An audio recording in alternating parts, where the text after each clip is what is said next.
Welcome everybody to the Genesis Project Podcast. Business principles for beginners from the School of Hard Knocks. They say that success leaves clues. In this podcast, we're going to discover the clues that it leaves behind, and we're going to start at the very beginning. We'll get into the weeds of how the guests of the show came up with their business ideas, the why behind their business ideas, how they dealt with setbacks and failures, what keeps them pushing forward, and the emotions behind it all. Everyone wants to start a business, but many are held back by something that keeps them from starting. We'll learn what it takes to get to the next level of business and beyond, and we're learning together through different principles of people who graduated from the School of Hard Knocks. So, grab you a pen, some paper, and a highlight to take notes, because class is in session.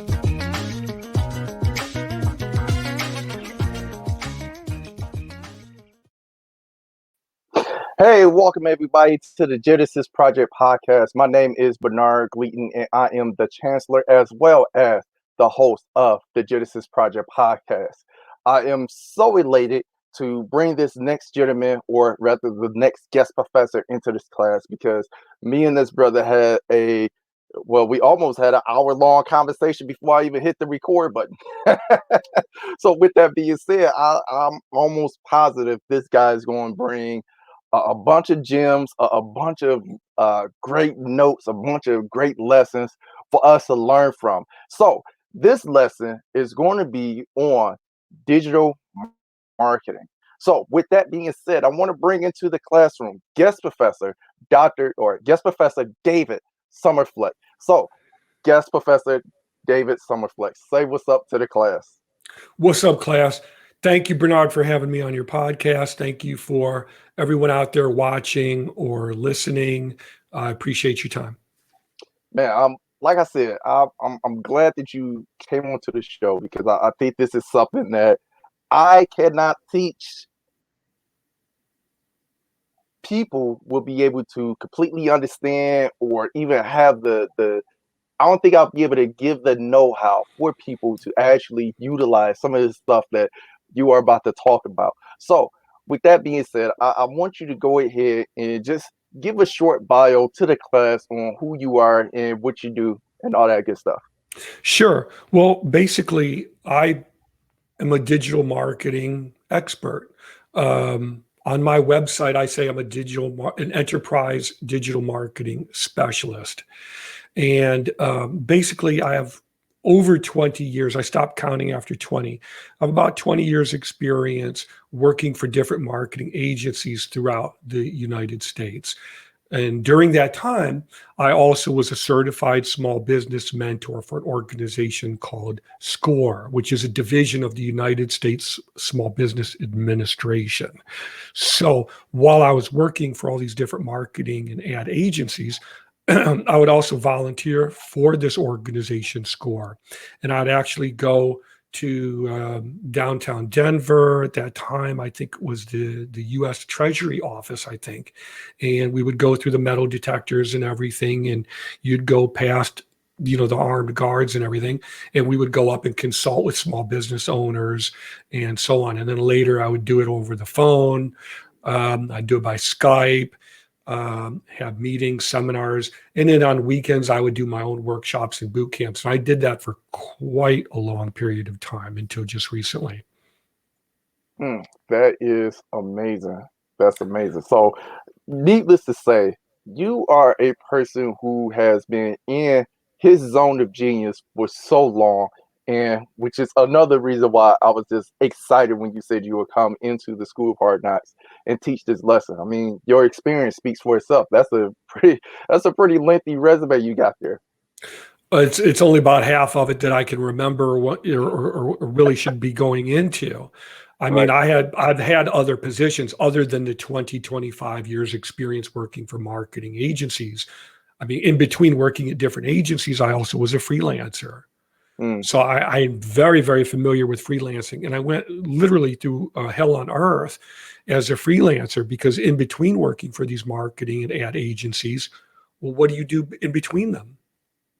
How do Yeah. you pay your rent or your mortgage? How do you put food on the table in a consistent, regularly recurring way? So I work with all kinds of clients while I was trying to learn how to take the processes that we did for these agencies and apply it to myself as an individual, right? And say, now I want to do agency level work, but I'm not in the agency right now. Mm-hmm. So it's going to be me and my wife. And if I need help beyond that, where am I going to go and find freelancers who can help me and work in distributed teams while I'm hustling and doing all this other stuff in between those positions? Mm-hmm. Because I'm a lot older than 20 years. I mean, so I had other positions in between all of that. Right. So I'm far from a genius. I believe in being very humble and close to the earth. And that's why I have these pictures and that autograph on the wall behind me, because I believe in being humble and focused. And if I forget, I look at that this autograph photo of the Dalai Lama. I look at that picture. I look at that quote. I try to remember, look, you came from the earth and that's where you're going to return. I think that is the perfect segue into asking you the first question, the question that I tend to ask all of my guest professors, which is, what is your Genesis moment? And for those of you who are Yeah. brand new to the School of Hard Knocks and to the Genesis Project podcast, let me explain to you what the Genesis moment is. The Genesis moment is when you come to a fork in the road of your life, and you could go right or you could go left. And it don't have to be good, don't have to be bad, but you can see what your life could be like beyond those first steps. So, a good example of the Genesis moment would be me getting married. Another good moment would be me starting this podcast. Another Genesis moment is me trying out for the CFL 4 years removed from high school. So, with that being said, guest professor David Somerfleck, what is your Genesis moment? In all honesty, I probably had several, like as you just expressed. In fact, I know I had several. I can tell you that growing up, one Genesis moment was I had a friend growing up who was a very, very dear person, had a very kind heart, very, very generous spirit, really one of the nicest people, one of the most authentic people I've ever met.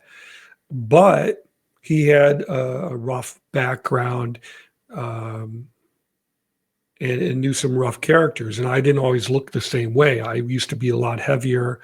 And, we used to go out and just party a lot.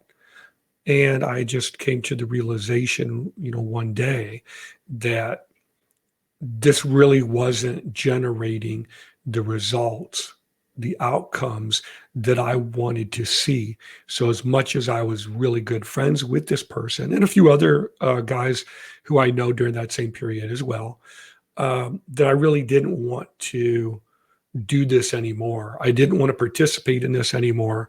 I didn't want to be like that anymore. I wanted to spend more time doing the things that brought me authentic, lasting joy rather than temporary um, pleasures such as, going out. So I just came to that realization probably over the course of several years that I wanted to spend more time working in what I wanted to do and less time going out. And for a young guy in your 20s, that's a big decision. Some people learn that a little bit earlier. Some people learn it a lot later. That was one. And I think another Genesis moment was probably in college while I was working toward a degree in English. Um, I remember I had several internships in college writing for newspapers and editing. And I realized that there really were not that many well-paying positions for writers in that part of Virginia where I was at that time, where I was going to college.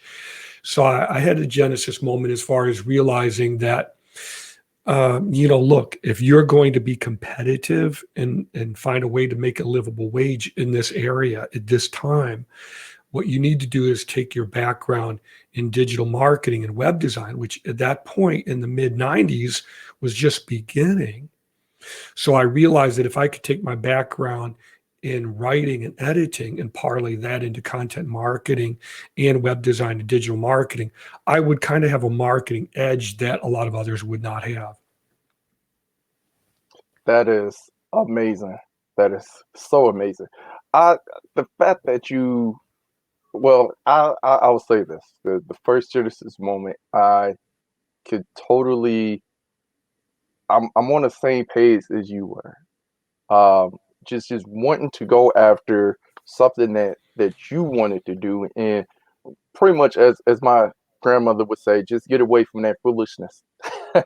Right, right. And it probably took me a period of maybe, 3 or 4 years to realize that.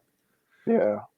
I had two friends back during that period of time. They were really, really nice guys, really, very kind, gentle guys. One guy, I mean, both really super macho, super masculine guys, and we would go and hang out all the time. I was probably 50 pounds heavier. I had a long goatee, and we would go out and we would hit the clubs. And I've I've always been more of a laid back, reflective, contemplative person. So my two friends that I would go out with were guys who could clean house. They were Mm, very, very nice, but if something happened, I had one friend who was really, really good in Taekwondo. Then I had another friend who moved very slowly, but was around 285 pounds of just muscle, just yeah. enormous, like a brute, about 2 or 3 inches taller than me. I'm about 6'2". So he was about 2 or 3 inches taller than me and a lot heavier. And, you know, it wasn't unusual for him in his own time to, throw someone out of a window or whatever if he was so inclined. So he could Right. do it. He could do it. He looked like he knew how to take care of himself, and he did. And he was a very, very kind, gentle-hearted guy. He used to take my mother for walks down the street, and I used to joke and say, "She's safer with him than she could be with a cop because a bullet ain't going to stop him. Hmm. He'll keep right on going. You're going to have to pump several rounds to stop him." Um, eh, eh, you know, but just a really nice, sweet guy. And after several years, I just realized this isn't what I want. Right. Right. I'm tired of going out. And when I made that decision, the funny thing is that Providence bent to meet me. Mm, mm. How about that? How about I, that? I met my wife shortly thereafter at a bookstore, as opposed to the club where I met several ladies, but it didn't work out. Hmm. And so when I stopped doing that and literally said, look, I'm perfectly fine being myself. I remember I had stacks of books that I wanted to read, many, many, many things I wanted to read, many, many projects I wanted to work on. And as soon as I got into that, I met my wife at Barnes and Noble like 20 Mm. years ago, more than 20 years ago. There's a saying that says, uh, if you really want to achieve success, you find that one woman who will help you get that success. Right, as opposed to those who would take it away. Because Yeah. going to different clubs, I would meet young ladies, but they were not a good fit for me. There were all kinds of personalities, but they weren't constructive to building, you know, stability. Mm, mm. So you get out what you put in. Yeah. Yeah. I think when it comes to stability, that kind of leads into a good question, because I know that you're into digital marketing, as you mentioned before. I wanted to ask you, what is digital marketing for those of the classmates who are uh, first time hearing this? Why don't you go ahead and explain to them what is digital marketing? Absolutely. When I talk about digital marketing, most people think online marketing or internet marketing, right? And all I do is I change it and say, look, let's be more specific and to the point. Let's call a spade a spade. Digital marketing is simply promoting your business, it's marketing your business. So digital marketing is promoting your business, but using digital tools and digital mediums. It's using the company website. It's using SEO. It's using content marketing. It's using user interactions. It's using design. It's using the psychology of marketing. It's using all my own cumulative experience to help businesses grow in what is a digital world right now, especially now with COVID. And whether you believe COVID-19 is real or not, because I know some people still don't believe it's real, but whether you believe it's real or not, as of 2020 right now, and it's, what is it now? November 19th, okay? Most people, if you want to order your groceries, you would take out your phone or you'd get on your laptop or your PC and you'd order your groceries.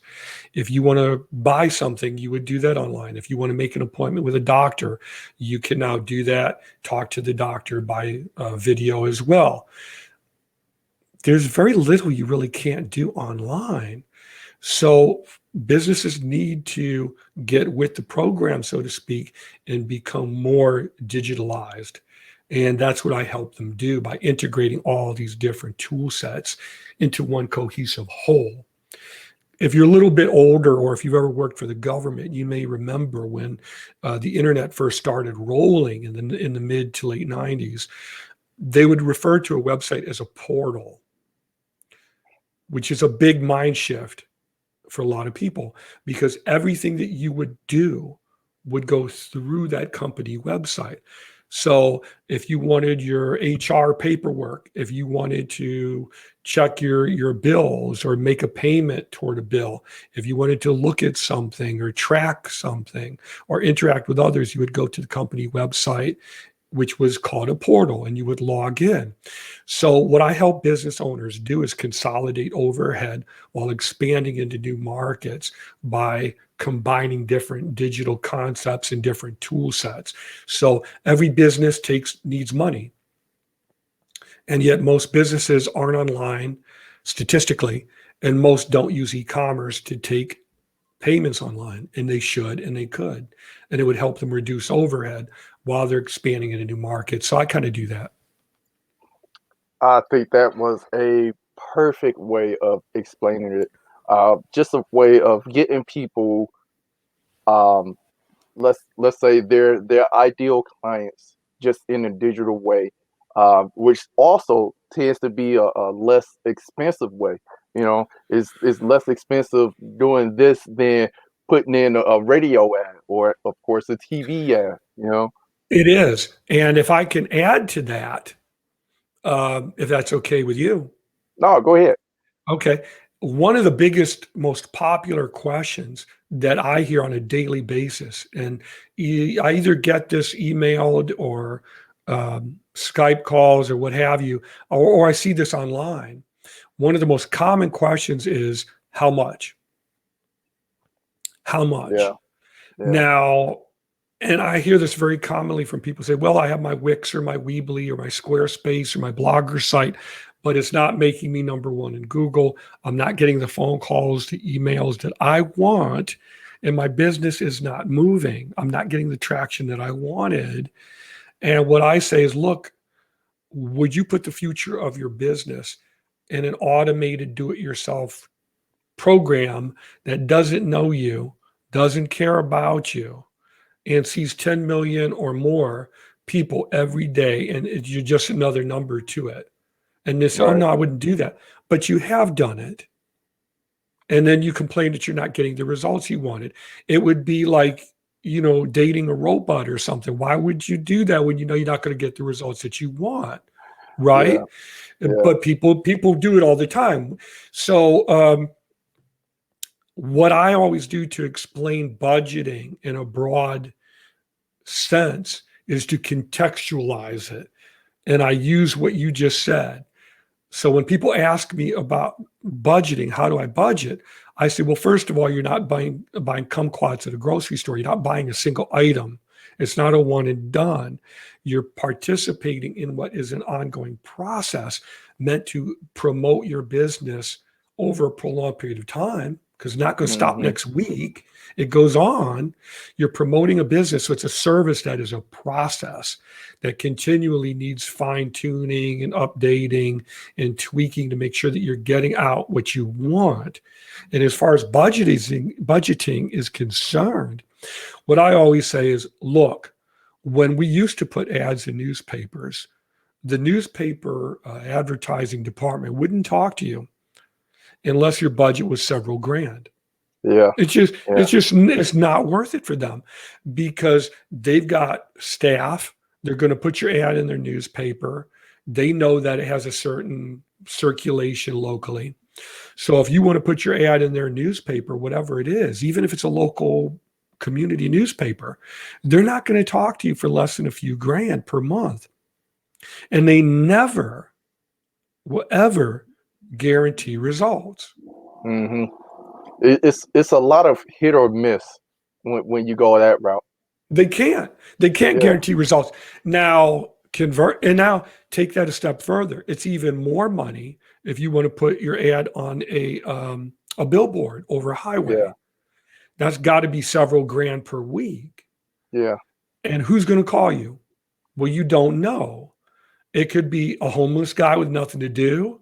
It could be someone on the bus who just had an idea or has a question, or they may not be a good customer or client for you. You don't know that. So they can't guarantee who's going to call you, if anyone, whether they're going to be a good fit for you or not. So you still got to do all this screening and onboarding, regardless of all this money that you're investing. So a newspaper ad, a billboard ad, and then if you want to put an ad on a radio station, that's going to be a lot more. And you're not going to put an ad on TV it's going to be at least several tens of thousands of dollars. I know Hulu just opened up to taking ads for people to the general business community. Now, how much is it going to be to put an ad on Hulu? I don't know, but it ain't free and it ain't cheap. And even they're not, going to guarantee what the results are going to be because they can't. They don't know what you will or won't do. I've had clients who were number one in Google, but wouldn't answer the phone. I can't help you. See what I mean? Now, how did I know that they answered the phone? Because I set it up for them as a forwarding phone number. And I'd get an email every time that they'd get a call. You'd see the transcription. I had one client, I actually called them on his regular phone and said, dude, you're getting like 10 phone calls a day. Are you responding? Because if one of those turns out to be a legit offer for you, that's 30 grand. You just made back what you gave me 10 times if you respond to 3 of these people per month. Yeah. Yeah. Totally. So it's all about getting traction and seeing the results that you want. I think that leads to the next question. From doing some of my studying on you and research on you, I found a bunch of questions that I thought was just perfect for this lesson. So I want to know, does digital marketing work all the time? Now, where did you get that question? Maybe from my own website. Yes, from your website. I thought it sounded familiar. Yes and no. Here's the thing. It works if you have a business. Okay. Now, that sounds like a simplification of it, but it's not. Because here's the thing. I've gotten phone calls from people who wanted to know how much is a website, how much is SEO, how much is e-commerce. And again, they're buying the chicken nugget and not the chicken, to use a metaphor. They're looking at things as items and not as partaking of a process, which is, it's not going to work for them that way. With that mentality, it's a poverty mindset that won't address business growth. Right. So will digital marketing work all the time? Yes, if you have a business that's profit focused. And that's an important distinction to make, although it may seem like a no-brainer. A lot of people have businesses that are not profit driven. They're hobbies, Or it could be a nonprofit organization where they're still of the mindset that a nonprofit or NPO doesn't generate profits, but Mm-hmm. they do. The difference is that they simply reinvest the profit back into their own infrastructure. So, for example, Kaiser Permanente is a nonprofit, and you can rest assured they are very, very profitable. Mm-hmm. Mm-hmm. Is there a I, city in the US where there is no Kaiser Permanente? not really. Yeah. Yeah. And they found it on the basis of making money. I remember there's a famous phone call that they have on tape somewhere where Richard Nixon um, was talking to Mr. Kaiser, and they were talking about we've got to get our grip into this healthcare thing because there's so much money to be made. Mm-hmm. And I don't remember the conversation verbatim, but it was something like, "Yeah, we have to set something up so we can both get our share of this." And that was how Kaiser Permanente began. Mm-hmm. And they're one of the largest NPOs in charge of healthcare in America today. Now, that is that is really, really something. The fact that you asked me, or the fact that you started off answering this question by saying it depends on if you are a business. That I want to say, yeah, duh, right? But that really intrigued me because once you said that, it made me think, okay, well, I guess you can't have just uh you can't just be out here, let's just say, saying selling bananas, but you're not really a business. You know what I mean? Right. Do you have right? You have to have a legal structure to protect you in case Yeah. someone decides that they don't like what you do or they don't like how you look or whatever, and they want to try to take you to court. So you need the protection of a legal entity. But also you have to run it like a business where it's like a well-oiled machine. And I can tell you many, many stories where it was heartbreaking to me where I would be contacted by nonprofit organizations where I would say, I love the mission that you say you espouse. I love the mission that you say you have, but I can't help you if you're completely disorganized and chaotic and you don't know basic things like what your legal structure is, or you don't have a 501c3 status set up yet and you can't take donations. Or Hmm. what do you do if some homeless veteran asks you for help? I can't help you if you don't already have that foundation, right? If you're not focused on a daily basis of looking at your P&Ls, your profit loss statements, and comparing those two, and looking at your debt and your ROI, and what's working for my company, what's not. If you're not looking at it in those terms, it's a hobby, right? Yeah. Not with that being said, and I'm not gonna lie, a lot of the questions that you had on your website was questions that I had in my mind, and you just so happen to have, just have the perfect questions up there. So That's why I put them there. I figured as much. I mean, I try. I'm not Einstein, but I get by. But the idea, again, with content marketing is to try to anticipate the questions that a potential client may ask of you. So now, those are the potential questions for a small business owner. Right, right. If I put the potential questions for an enterprise business owner, which is defined as someone who has 50 employees or more, then the questions would be better, would be not better, but different. Hmm. And they would require more detailed answers, like specific metrics. Hmm. So that's my site at the point where it is now. It probably needs to be updated, honestly, so that I have questions that appeal to the small business owner and the enterprise business owner. Now, one of the questions that you had on there, it asks, uh, who is digital marketing for? And I know you kind of touched on this. Is obviously, as you mentioned, it's definitely for a business. But why don't you go ahead and dig into that a little bit more? Well, it's not for the hobbyist. It's not for the entrepreneur. And that person may be a wonderful person and I can send blessings to them all day long. But until that moment comes, there's a famous quote by Gerder that I have in my workbook that I give to new clients. And I can't find, I don't know if I can open another browser window and read the quote to you, but it's a famous quote where he basically says that until you're clear about stepping into the arena with what you want and why you want it, what you will stand for, what you won't stand for, what's acceptable and what's not acceptable. Until you come to that point, which for this podcast would be the moment of Genesis, right? Mm-hmm. Until you make that point or you come to that point, you're really not a business. And that's the hard knocks. Because if you've had a business, you've gotten one or two right crosses or uppercuts and you've fallen. And, I've had two businesses of my own that I started during all these things that I've done.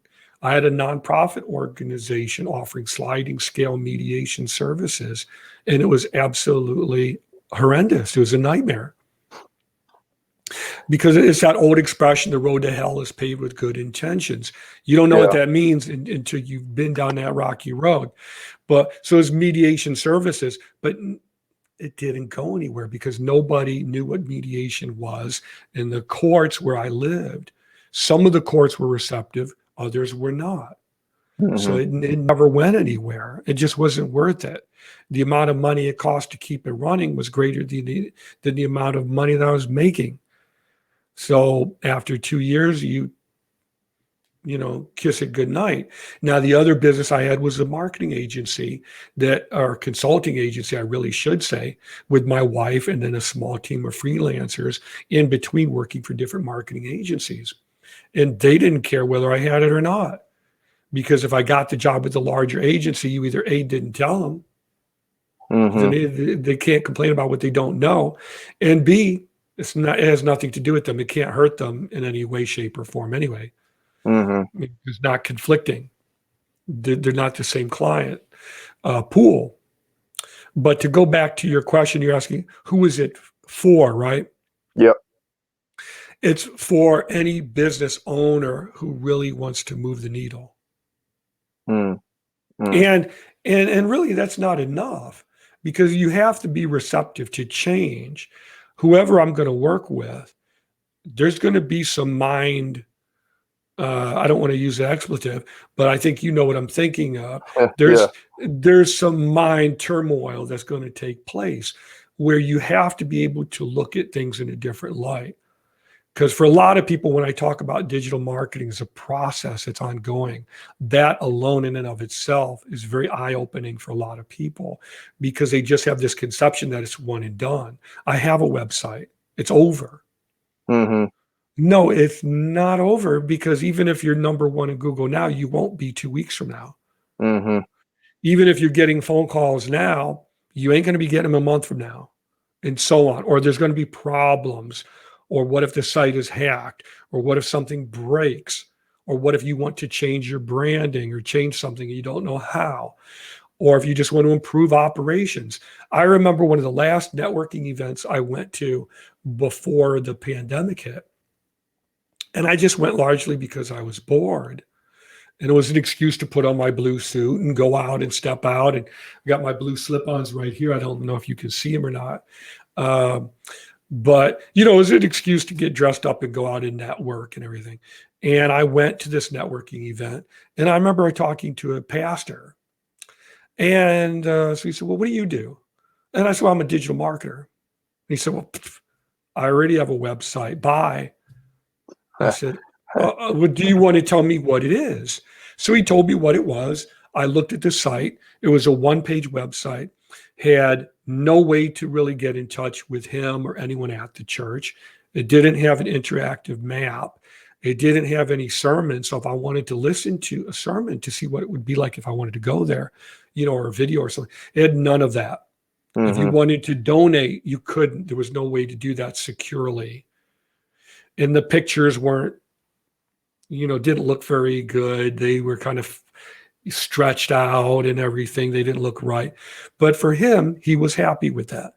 Mm-hmm. So in a way, it was kind of disappointing for me because I felt sad. It's like, boy, I would love to do something for this little church, like Mm-hmm. What Joel Osteen is doing for Lakewood Church.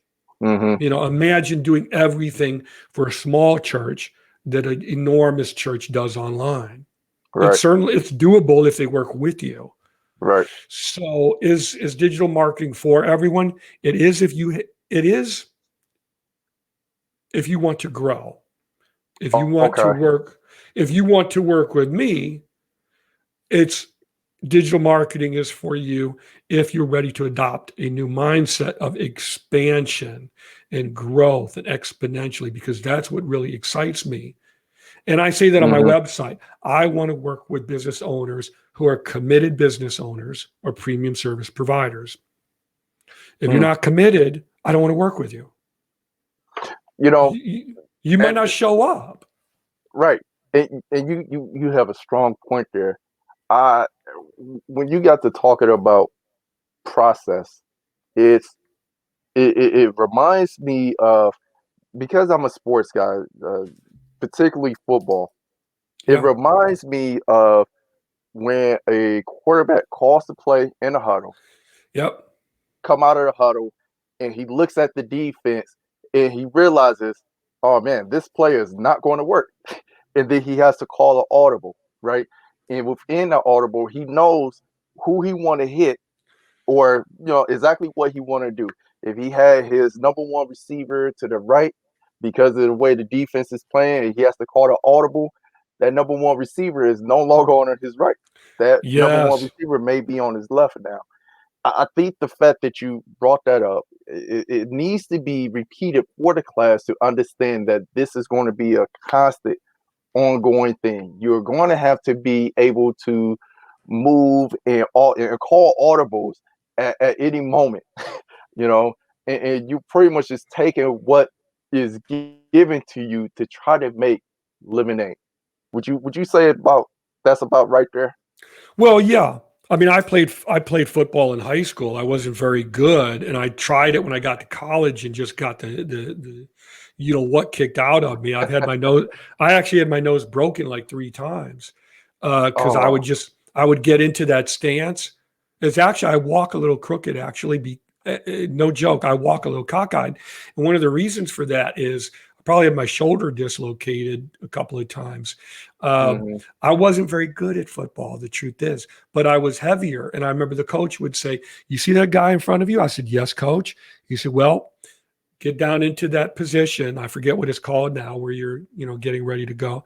And he would say, "And I want you to aim." I said, "What do I aim for, coach?" He said, "You see his kneecap? You go put your shoulder and go right into that kneecap and put some torque into it. And if they spin, you're doing a really good job." Uh-huh. And after a while, I started to really want to see them spin, and it was a good way to deal with your frustrations and everything. And I was like 240 or something back then, or whatever, which in college is not big. Yeah. Yeah. No, maybe 340. And Yeah. but anyway, you're absolutely right. I learned a long time ago that as much as I might love organized sports, and I do, I took Aikido in college for about 2 years and I love it. But I really do. And I could talk about it all day long. But I realized I'm just not that good at it. Hmm. Okay. So I had to learn play to your strengths. Mm. And when it comes to a business, you've got to play to your strengths. It's a very, very crowded field out there with a lot of very aggressive players who've been at it much longer than you have. So, part of my process for onboarding a new client, where I bring them into how I work and we talk about how I work, why I make the decisions I do, and how everything is divided and so on. One of the things we talk about is the necessity of working from a very deliberate, very structured, organized plan in order to get back specific outcomes. And that if we don't do that, we don't win the game. Mm-hmm. We don't Mm-hmm. get the game. And there's a million different analogies to that, a million different comparisons to that. If we look at current events, you get out what you put in, regardless of your political affiliation. If you're doing too much of one thing, then you can't have these other results in this other area that you may want, So when it comes to digital marketing, digital marketing is one narrow aspect of marketing in general. You've got offline marketing, which is what I call boots on the ground marketing. Mm-hmm. Okay. Like for political campaigns, they go knocking on doors, they send you flyers, they do webinars, they do local events like the Obama campaign did. They were huge at boots on the ground. And that's a whole other point where I was trained in political campaign messaging by the White House Project. But I don't want to digress too much.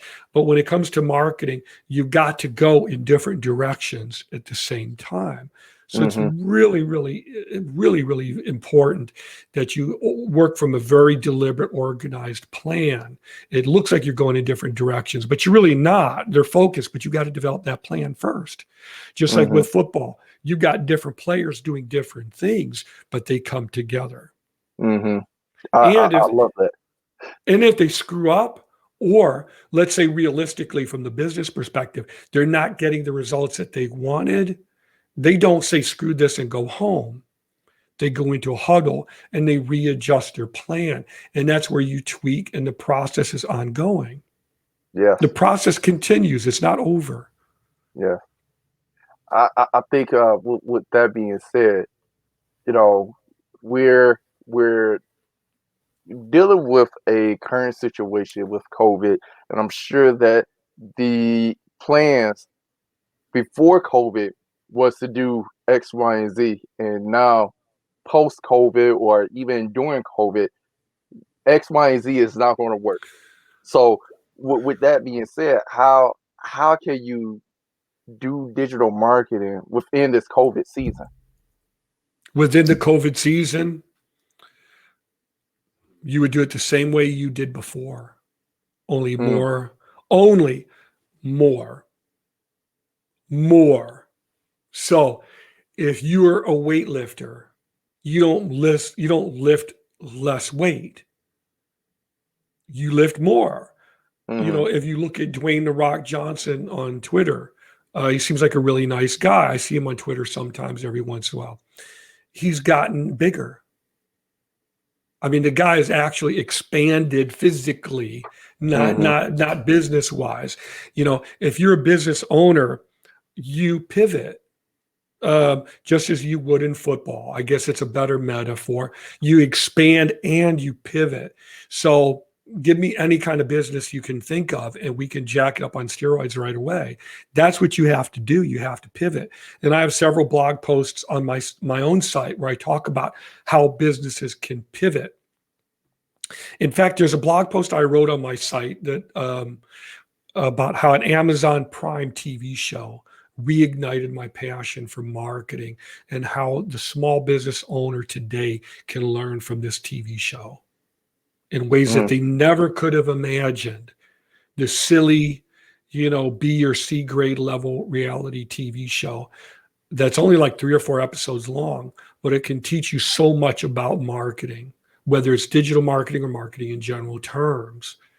And it's basically you pivot and you expand. You see what's going on. You recognize what's happening and you change with it. When COVID was beginning, my wife and I were in a local Costco. And I'll never forget, we were in the Costco and I was looking at my phone. Okay. I'm looking at my phone, as we all do. And she's getting groceries. I looked at the news and I said, can I use expletives on your Oh, yeah. Go ahead. podcast? I looked at the news and I said, holy shit, honey. And she's like, what are you talking about?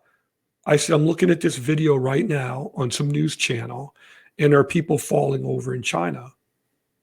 Now they're not falling over because they were shot or something like that, or they tripped and fell on a banana peel.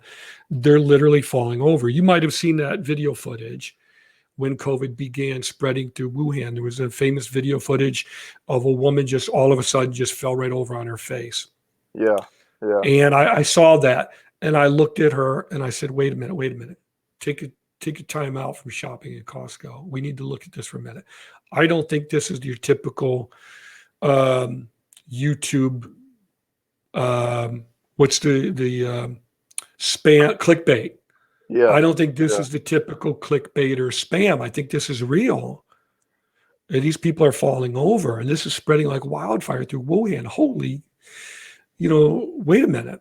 And I remember telling her, we need to start getting 25-pound bags of beans and rice like a dirty fiend right now, because something tells me this is going to be here in another month or two, and they're not going to do a damn thing about it. Whether you're Republican or Democrat, I don't think there's any disputing that what could have been done was not done. Right. Certainly not to the fullest extent. I'm very transparent about how I feel. I want to respect people from both party affiliations in the U.S., but I feel how I feel. And I knew that was going to happen. So we pivoted. And we also expanded at that time. So we began storing up, and I'm glad we did. So as I saw food shortages take place, we were fine. I've had to go on a diet.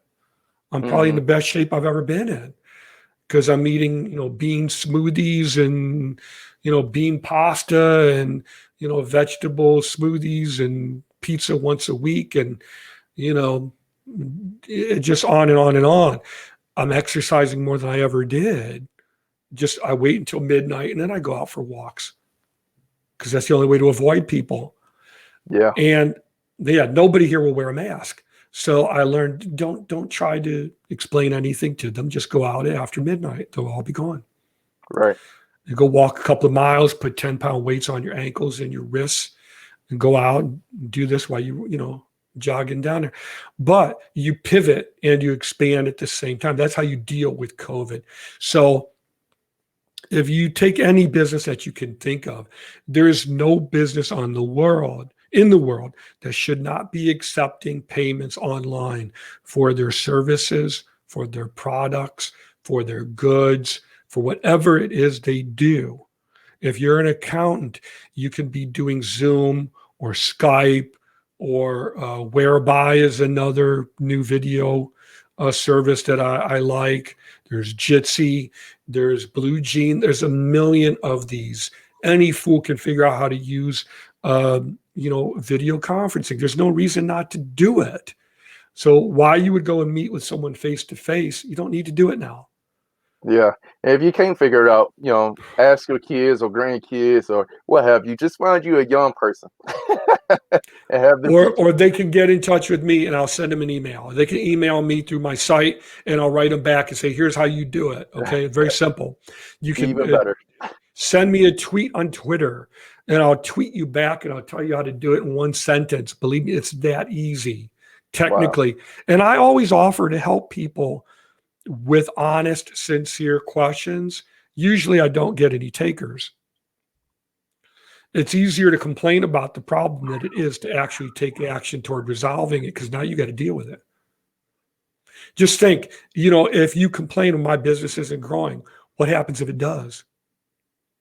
What happens if you get 20 phone calls from people per day and they want to work with you?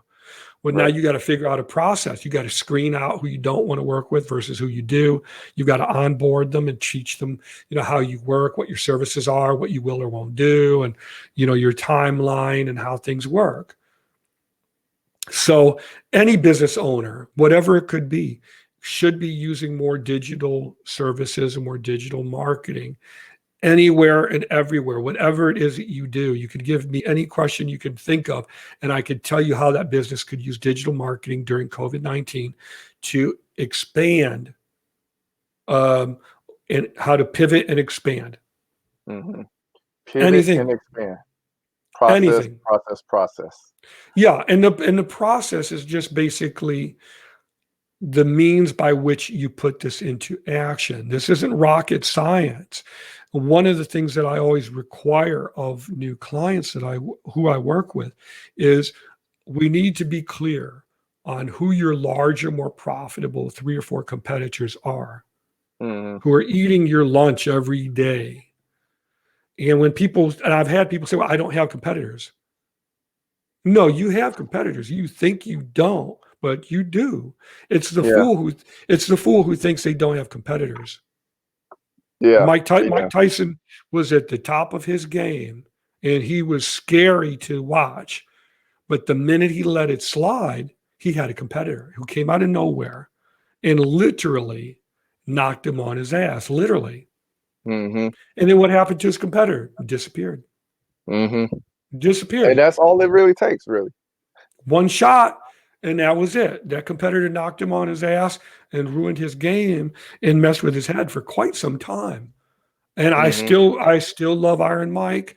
I'm still a fight fan. I still would never, ever, ever want to face him in a million years, even with an Uzi. But he lost that one time. That was all it took. And that was his hubris, if you will, Yeah, yeah, was thinking that his game was so strong that no one could top it. Oh, this guy got a hunger that you don't have anymore. yeah, yeah. He was willing to trade what he was in order to become what he wanted to become. And that's a huge concept for a lot of small business owners, that if you're willing to, what are you willing to trade in order to become what you say you want to become? And are you ready for that? Mm-hmm. That's why sometimes I just say I'm only working with enterprise business owners because they've got 50 or more employees. They're already at that point. Mm-hmm. But there's another half of me that likes people who are lean and hungry and are committed. Yeah. And they say, I'm willing to trade what I am in order to become what I want. And if that means investing several grand so I can make back double or triple that in 6 months, and you can talk me through this process, I'm receptive to that. But those who are still stuck in that poverty mindset, my heart goes out to you. I'm very empathic to that because I feel for you. I really do. It's a hard place to be, but you can break free. And that's what's required in order to move forward and go through the school of hard knocks, which beats you up to get to the Mm-hmm. graduation ceremony. So now you have your diploma and you made it through the other side, like Buster Douglas did. Mm-hmm. Speaking on processes, this next question, I don't think I've ever brought this up on um on the show, and I definitely want you to dig into it. Well, I want to Sure. know, what is customer acquisition cost? A customer acquisition cost, that's basically how much you're paying to get a new customer. Okay, okay. And most small business owners, they don't know, but they need to know if they're spending money on a daily business. So in other words, the more overhead you have, the more you need to know your customer acquisition cost, as you really need to know, because in a lot of cases business owners are losing their shirt in areas that they don't even understand. Mm-hmm. So, for example, you could go in and you could build a nice, beautiful new website for a business. You could give them SEO, which is search engine optimization, and have them ranking at the top of Google. But if they're bleeding money left and right, and they're spending money on supplies that they aren't using, or they have too many employees who are standing around goofing off all day long, and you don't have the people coming into your store, so to speak, then yeah, you don't know your customer acquisition costs, and it can drive you under very, very quickly. Now, before the pandemic came, I had a goatee that was down to here. And one of my favorite things was actually going to barber shops and getting my beard trimmed. And so it would look really nice and everything and manicured. And I liked going because I would get to talk to guys and just get out. Mm-hmm. Right. And barbershops are fun. The old school barbershops are a lot of fun where different people come in and you could just sit there for hours and hours and just talk to different people coming in and hang out and get out of the house. Now, the barbershop that I went to, like 10 guys. If you only have 2 people in the shop, that you're spending money that you ain't making. Mm. If you go into a restaurant and they've got 10 wait staff and nobody in the dining area, you don't know your customer acquisition costs. You don't know your P&Ls, your profit versus loss. And so so what I do is when I work with a small business owner or entrepreneur for that matter, I help with digital marketing, but I also help with that holistic approach as well to say, well, look, if I'm going to help you, the more I know, the better. So think of me as a doctor of marketing. So I do that as well. And that's from all my experience with SCORE. If I didn't bring these people down in terms of tell me everything I want to know, I can't help you. You would never dream of going to a doctor and say to the doctor, this is what hurts. This is why it hurts. And I want you to prescribe this medication in this dosage and then treat me this particular way by this deadline. And this is what it should cost. You would never dream of doing that. But people who are business owners, and in particular small business owners and nonprofits, they do this every single day by the millions when they ask people to help them and they tell them this is how much it should cost. This is how you should do it. When they ask for RFPs, request for proposals, it's a horrible, antiquated process where you're basically having a cattle call and you're telling people, this is the problem. This is how to solve it. This is how much it should cost. These are the tools you should use, on and on and on. But if you knew how to solve the problem, you would do it.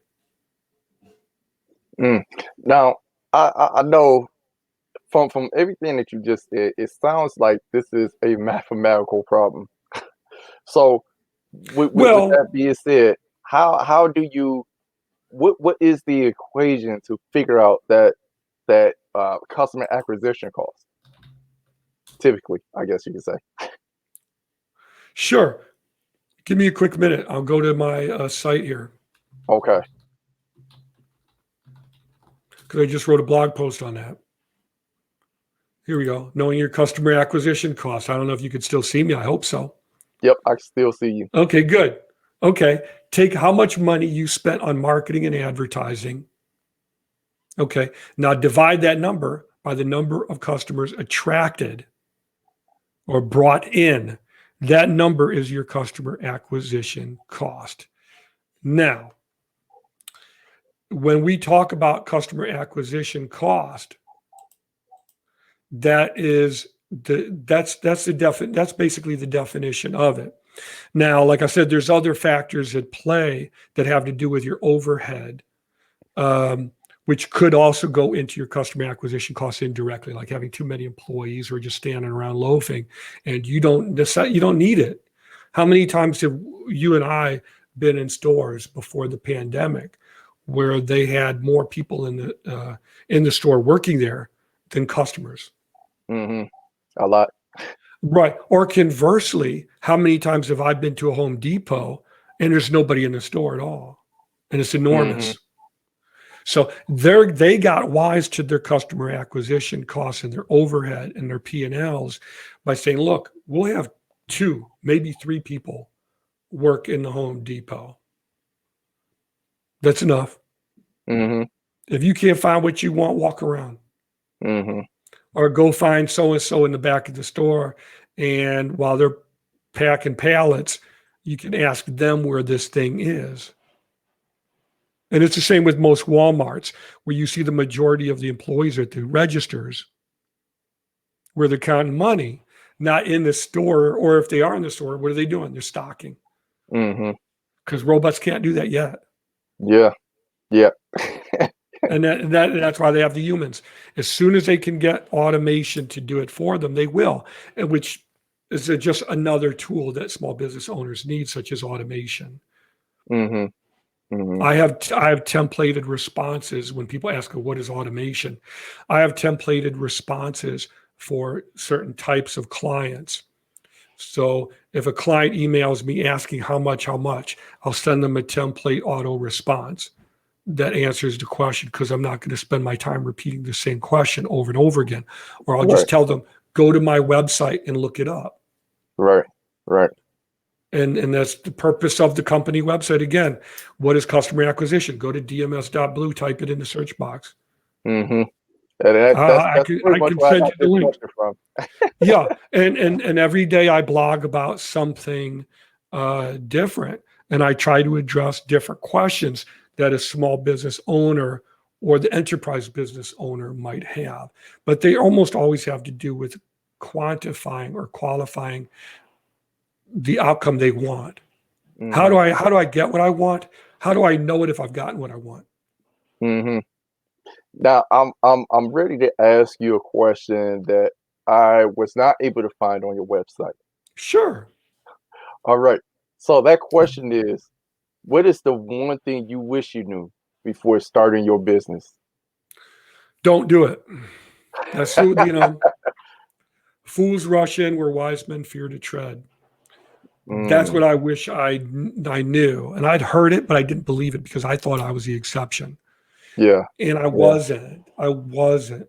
But luckily, knock on wood, I didn't lose my shirt like so many business owners have and are doing right now. So, I did have a fellow mediator actually tell me that a mediation nonprofit would never work where we were living and working at that time. Hmm. He told me, he said, this isn't going to work. And I said, come on, man. I know more about marketing. And I didn't say this to him because he was a nice guy. But in my mind, I'm thinking, look, I know all about marketing. I've got ways I could promote this and get this on the first page of Google locally in a heartbeat. And I did, but it didn't do any good because no one in that area was familiar with mediation. And the courts in the particular city where I lived would not refer cases. Hmm. Even though I was qualified, I had the references, the testimonials, everything in place. I was ready to go, had the experience. They were not interested. So you couldn't get there from here. Hmm. Um, so what do I wish I knew back then was not to do it. And it also, nonprofits are vicious. If you start a nonprofit and you don't know what you're doing, you are going, I can't say you're going to be, but you could very well be audited a lot. And Hmm. I was audited every year by those wonderful folks at the IRS, and it was very stressful, because they wanted to see numbers that I didn't have. They wanted to see records I didn't know to keep, and I explained to them, hey, look, I'm not trying to hide anything. I just don't know what you're talking about. Hmm. You know, so I learned an awful lot. I learned a tremendous amount from that experience. So I would tell people interested in starting a business really to read everything you can get your hands on before you think of starting a business. Um, one of the ways that I did it was I read every book that was written by the people on Dragon's Den. Dragon's Den is the basis of the show in America called Shark Tank. So Hmm. Shark Tank took it from Dragon's Den in the UK, Hmm. United Kingdom, which has been on for like 15 years there. It's very different from the US version. It's much more laid back. They're very slow. They talk more slowly. They have conversations and things like that. There's no banging gongs and explosions. It's just people in a warehouse just talking. So I like it a lot better. They get more to the meat and potatoes of business. And I wanted to read every book that the people on that show had written. Hmm. So I read every book that they've written. So I would tell people, read everything you can about the business you want to start until you feel that every potential question that you've written out has already been answered thoroughly and you have no doubt about it. Mm. So if I were to ask you a question about that business, you already know it. Right. It's just like getting in the ring with Mike Tyson. If I were to get in the ring with Mike Tyson now, I would be a fool Hmm. He would cripple me and put me in a wheelchair. Even at his age now, he would knock every tooth out and, just crush every bone, even where he is Right. now. Right. He's still a scary guy. Yeah. But people would jump into starting a business without knowing the first thing. And you You can know, lose a lot of money that way. So you want to be able to answer every question that you could possibly come up with, and do your due diligence, do your research. Just as if you get in the ring with Mike Tyson, you would never dream of fighting him unless you were really in super physical condition, very, very well trained. You knew that you had the best trainer, the best reflexes, and had studied his tapes, for hundreds of hours, knew what to expect, knew how to prepare yourself. That's the way you need to do it. that is wisdom coming from years and years of experience, class. It's like they say in football, wear a cup. Yeah, yeah. That's you ain't never lied about that. That's Like, that's why? always Why would real what does that mean? Why would I do that? Oh, you'll find out. You'll find out soon enough. Soon enough. Mhm. Well, I want to ask you the last question um, of this lesson, and that question is: what is the number one takeaway that you want the class to walk away from this lesson having? My number one lesson would be, you can have your cake and eat it too. There's a quote that I love very much by an author named Henry David Thoreau, and he wrote a great biographical book called Walden. And he said, "Build your castles in the air, for that is where they belong. Now lay your foundation beneath them." And so what he meant by that was that you can have your dreams, you can achieve those dreams, but you have to have realistic, solid foundations beneath them, or more realistically, flexible foundation beneath them, so that you can weather any storm. Um, so do your due diligence, do your um, research before just jumping in. And like I said, I'm very active on Twitter and Facebook, and I have my website. I'm very, very easy to find. It's very easy to remember, dms.blue. And if somebody emails me or tweets me a simple question, I'll write them back. I don't have an issue with that, Hmm. um, because I want to help people. I'm not going to go into a long hour-long discussion without getting paid for my time. But if it's a simple question, sure, I'll shoot you a short question or a short response. So help is there, but you got to be willing and able to divest yourself of your pride and ego and hubris, and listen to that and do the hard work that is required to make it from point A to point B. Hmm. I think that is a great way. First of all, that was a great quote. Second of all, I think it is a great way for us to end the lesson today with that. So, with that being said, I want you to tell the class where can they find you at, what you got going on, what you got coming up. I know you also have a book called The Road to Digital Marketing Profits. We didn't get a chance to speak on that, but please, Yeah, I want you to go ahead, give yourself a shout out and let the people know where they can find you. sure. All you have to do is go to Google and type in dms.blue. You can go to that white address bar that you see in every browser and just type in dms.blue, and it'll take you to my site as well. And you can schedule a free consultation. Please do not schedule a free consultation with me to ask me why I like blue, or to some spam comment, because if you don't answer the questions, I'm just going to cancel it and say, God bless you. I wish you well, but I don't have time for foolishness. Yeah. Um, but if you have a sincere business issue, then you can go and schedule a free 15 half hour minute, 50-minute 15 to 30-minute consultation with me. If you have a question, you could go to Twitter and you can tweet me that question. You can find me on Facebook. You can get in touch with me that way as well. And my book is The Road to Digital Marketing Profits, which is available on Amazon. I do not sell it on Kindle because I want people to have the tactile, physical book in their hands so they could take out a pen and write in the answers for real. And I tell people, if you do this, I'll give you a free consultation. I'll help you with it. We can go over it. Because if you do it, then you're probably committed. Hmm. Hmm.